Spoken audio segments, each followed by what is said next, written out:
Hey there! Have you ever wanted to take a human lie detector up as a career? Go around the street making beeping noises when someone says anything else than the truth? Well, if so, okay. And I got some tips for you that might help you get on the way. Now, most of these tips are based on Paul Ekman's book Telling Lies Clues to Deceit, which I addressed in another video about micro-expressions as well. Also a disclaimer that most of the tips we'll be discussing are not immediately linked to lying. Most of them are linked to a symptom of lying, like being uneasy or defensive. With that being said, let's get right into it. Now, the first clue to spotting a lie is defensive body language. When we humans tell a lie and are aware of the fact that we're telling one, we become uneasy.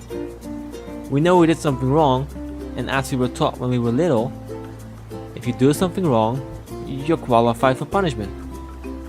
And in the early days, possibly even worse. Therefore, when we knowingly tell a lie, we switch to a defensive position. We might put some distance between us so I have more time to run if you go after me, maybe put a vase or another object between us as an obstacle, or raise my arms, just in case I need it for a counterattack or a parry, for a punishment that this lie might provoke.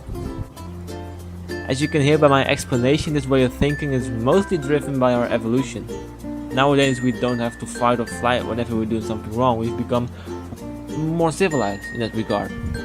However, our first reaction will still be the one that our ancestors did before us, fight or flight.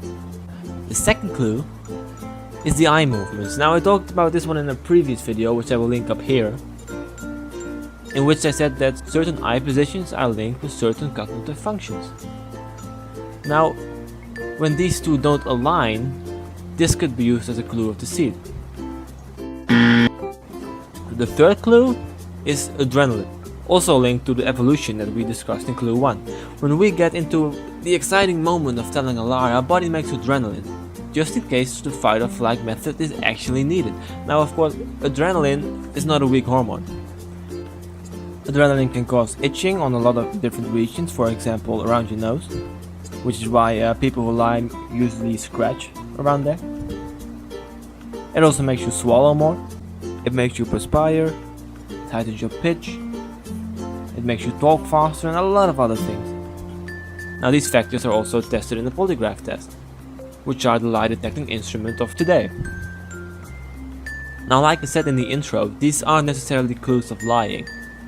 There might be other factors into effect, like that the person is very nervous or even scared. Therefore, you first have to look at all possible factors before concluding a person is actually lying, and even create a baseline. The last clue, which I also discussed before, is micro-expression.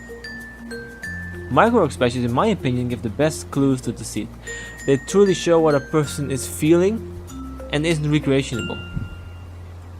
If your partner says that he really likes your father-in-law while showing small signs of disgust, you should probably question that statement. Now, micro-expressions are also the hardest clues to spot. There are people who have trained this skill for years, and therefore it does take quite some practice. Now, these were my tips on how to spot a liar, and I really hope this helped you to more deeply understand the aspects of lying. Thank you for watching. Till next time, and see ya!